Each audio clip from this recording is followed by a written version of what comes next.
What up, guys? It's your boy, Sauce. So, yeah, it just felt like another rant. This time again, bring something different. Sort of like my last video there. It's not really a rant, but it's bringing you guys something different to maybe self-reflect on. You know? But first things first, another reminder that you matter. You are important. You are cherished. You are valuable. Your voice has power. All you have to do is speak. So yeah, today it felt like,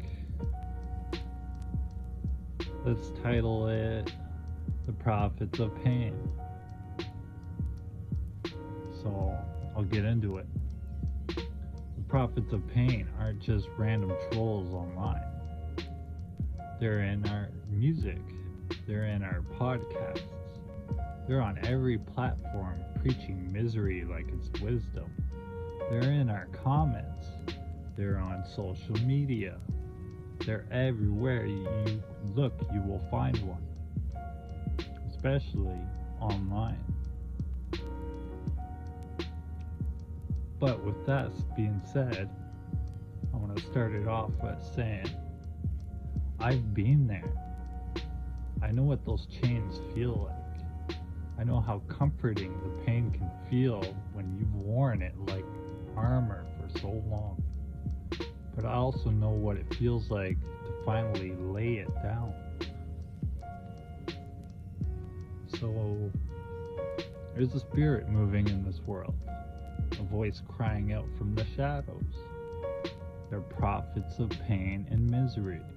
They walk among the broken, not to heal, but to bind their wounds tighter, to convince them that the pain itself is power.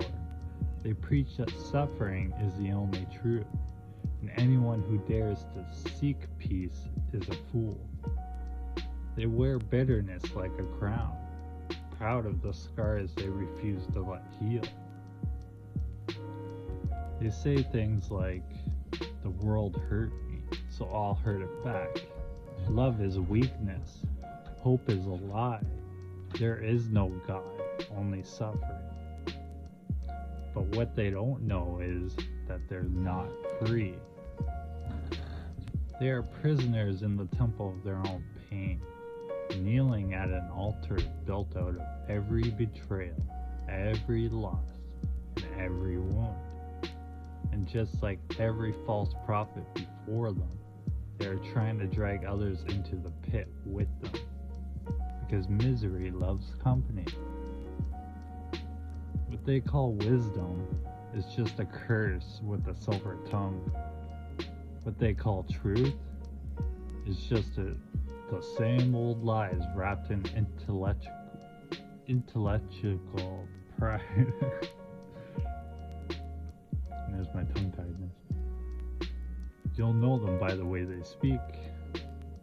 Some more things they might say. They did this to me. I see through everyone. Nobody understands me. I don't need anyone. But what does Scripture say? A fool hath no delight in understanding, but that his heart may discover it itself. Proverbs 18:2. The prophets of pain think they're above everyone, but really, they're just a prisoner locked in self-worship. They promise them freedom, while they themselves are slaves of depravity, for people are slaves to whatever has mastered them. 2 Peter 2:19.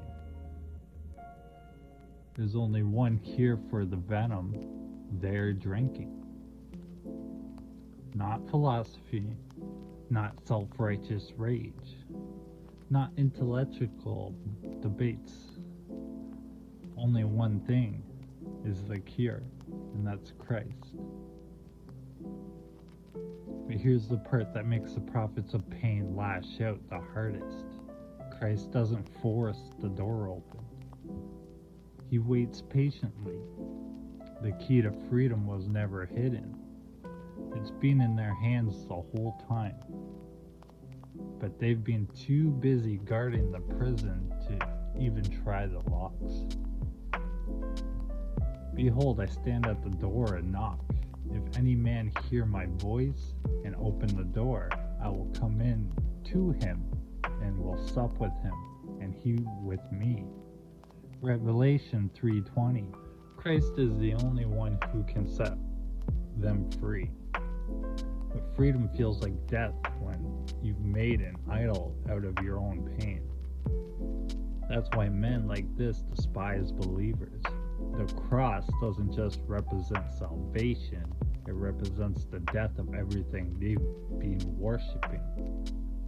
The cross says, let go, forgive, surrender. You are not your pain. You are not your suffering. You are not the victim. But they can't bear to hear that, because if they ever let go of the pain, they'd have to face what's underneath it, the hollow man inside. That's why the prophets of pain will call you weak for loving. They'll call you blind for having hope. They'll call you brainwashed for believing in something greater than yourself. But what does Christ say? Blessed are the peacemakers, for they shall be called the children of God. Matthew 5:9. They mock what they fear, not because they're weak, but because your peace exposes how trapped they really are. What the prophet of pain can't stand is when someone walks up to his prison cell, holds up the mirror and says, you don't have to live like this. You didn't attack them. You didn't try to fix them. You just showed them the way out. And that alone was enough to make the chains rattle. Have I therefore become your enemy because I tell you the truth? Galatians 4:16. The hardest part about walking with Christ is that you can't save someone who loves their chains. You can only show them the open door and pray they walk through it. I was just like them once, angry, bitter, chained, thinking the whole world was out to get me. But the bitterness isn't power, it's poison. And the day I laid it down was the day I finally became free. You don't have to believe me, you don't have to like me, but the door is still open. All you have to do is choose to walk through it. But yeah, so that's that. I hope you guys are enjoying my rants, my spoken words. So throughout these years, what you guys have saw was a multitude of emotions for me. You've been watching me walk the path to Christ. You've seen me battle with myself about philosophies and stuff like this. Yes, like I said, there's good things that you can pull from these philosophies. But ultimately, in the end, it was faith that helped me the most. And I will say, when I renounced the rage, that was a huge step. That was hard to do. I was still lashing out, still bitter with other people. I was still cursing. You all watched me turn away from my cursing. And I still slip up here and there, but like I said, I'll take the lashings for that. You've seen an example of someone who is trying to move away from negativity and bitterness and resentments and all this stuff and actually change it for self-betterment, for myself, for others. Now I don't react the same way I do when I was younger. I can actually hold up the mirror and I'm reflecting back what I once used to be. And that's holding the mirror up to other people on the behaviors they're portraying, they're showing.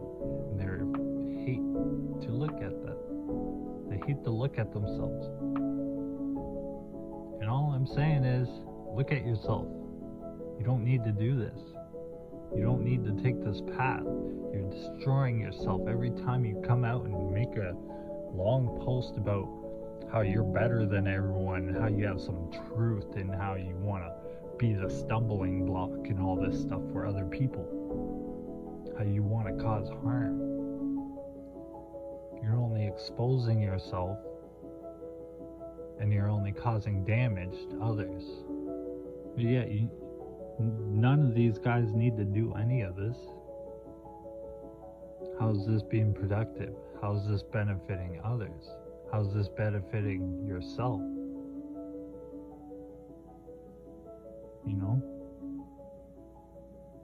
But yeah, we'll keep it short this time. Remember what it said. Look inwards, not outwards. Stay positive and humble, and turn to Jesus Christ, getting that word.